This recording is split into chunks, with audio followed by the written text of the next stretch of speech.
ओम नमो भगवते वासुदेवाय सद्गुरुदेव महाराज की जय। और शंकर भगवान की जय। परम पूजनीय महात्मा ज्ञानगिरि जी महाराज की जय। और सियापति रामचंद्र महाराज की जय।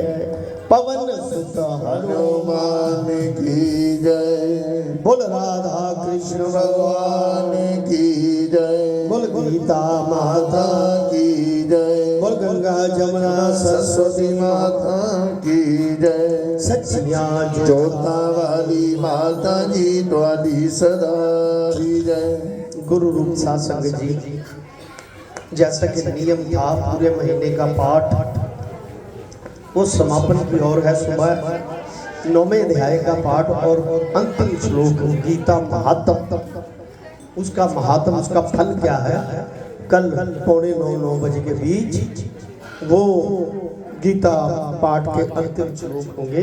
कथा सुबह 7 बजे ही होगी।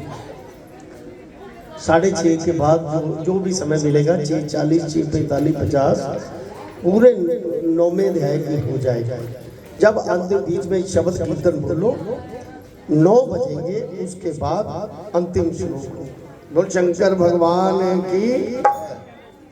हमारे पूजनीय पंडित जी ने बताया कि कभी भी निर्विघ्न किसी चीज में कोई विघ्न नहीं डालना, क्योंकि ये व्यास ऋषि जी का आसन और ये गुरु महाराज जी की देन कथा, इसमें इसको खंडित नहीं करना चाहिए। 2 लाइनें बोलो चाहे कुछ भी करो, कीर्तन भजन चलता रहे, लेकिन ये लगातार चलता रहना चाहिए। तो इसी के साथ कल समापन होगा। आइए बड़े प्यार से थोड़ी सी कथा है। सुबह 2-3 दिन से चल रहा था कि द्वादशी का व्रत, द्वादशी जो होती है तिथि, ये होता है ना, प्रतिपदा, द्वितीय, तृतीय, चतुर्थी, पंचमी, षष्ठी, सप्तमी, अष्टमी, नवमी, दशमी, एकादशी, द्वादशी, त्रयोदशी, चतुर्दशी और ये पूर्णिमा या अमावस्या। वैसे तो 5 तिथियां टोटल, 5 का ही सर्कल 3 बार कृष्ण पक्ष में आता है। जैसे पहली तिथि का नाम होता है नंदा, दूसरी का भद्रा, नंदा का स्वामी शुक्रदेव है, दूसरी भद्रा, तीसरी जया जिसका स्वामी मंगल देव है, चौथी रिक्ता, रिक्ता तिथि जो होती है, चौथी तिथि है वो, जिसका स्वामी शनि है, और एक पूर्णा तिथि होती है जिसका स्वामी बृहस्पति है। ये 5 जो देवता है ग्रह, ये सूरज और चंद्र की गणना से इन 5 की तिथियां निकलती हैं। सूरज कितने अंशों पे है, चंद्रमा कितने अंशों पे है, उसको सूरज से चंद्रमा के अंश घटा के उसको नक्षत्र 13 डिग्री 20 कला पे तकसीम करके, ये गणना है, गणना।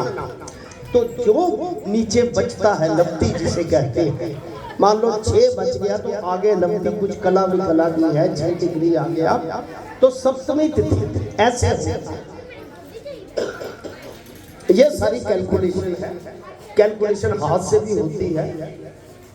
आजकल तो कंप्यूटर का युग है, कंप्यूटर में लिखा मिल जाता है सारा, लेकिन हाथ से कैसे निकलती है ये तो अच्छी।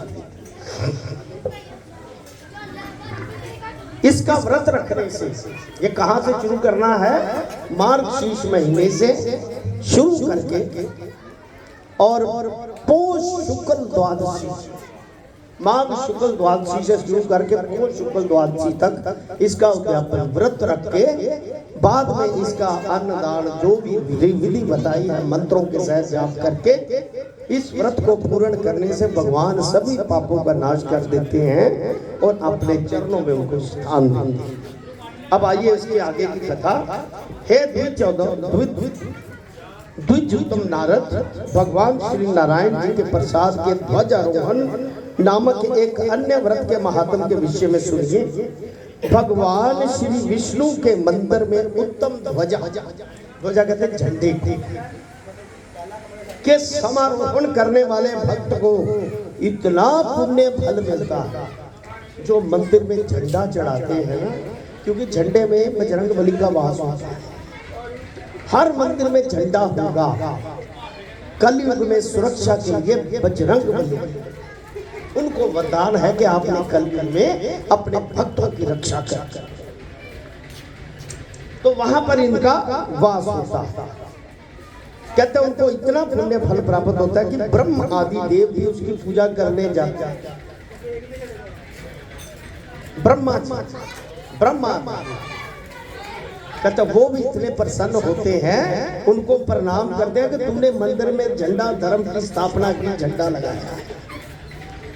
जब स्वयं देव और प्रजापति ब्रह्मा भी जिनके प्रताप से भक्त की पूजा वंदना प्रारंभ कर दे, स्वयं भगवान विष्णु जाने लगे, तो इससे बड़ा पुण्य और क्या हो सकता।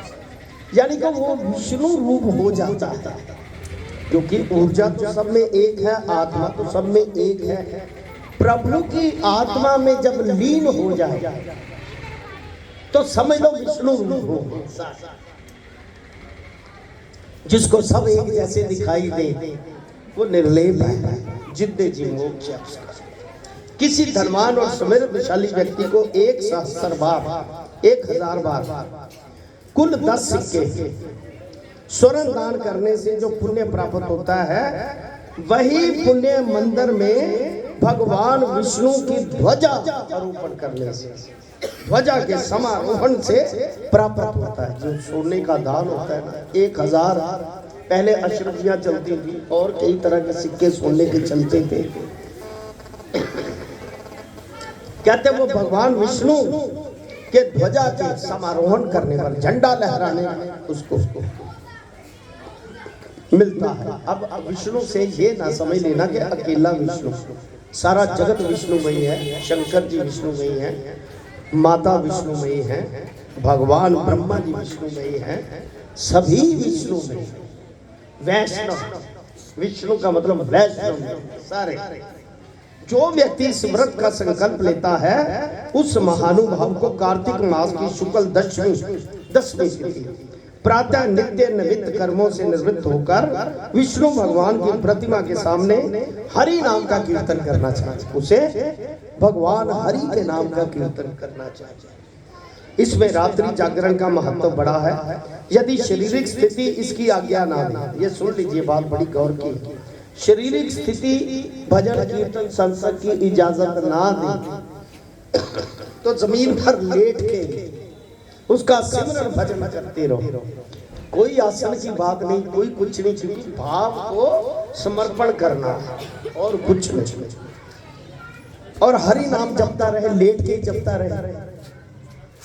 दूसरे दिन एकादशी को प्रातःकालीन शोच कर्म से निवृत्त होकर शुभ वस्त्र धारण करके विधि पूर्वक विष्णु का पूजन करें।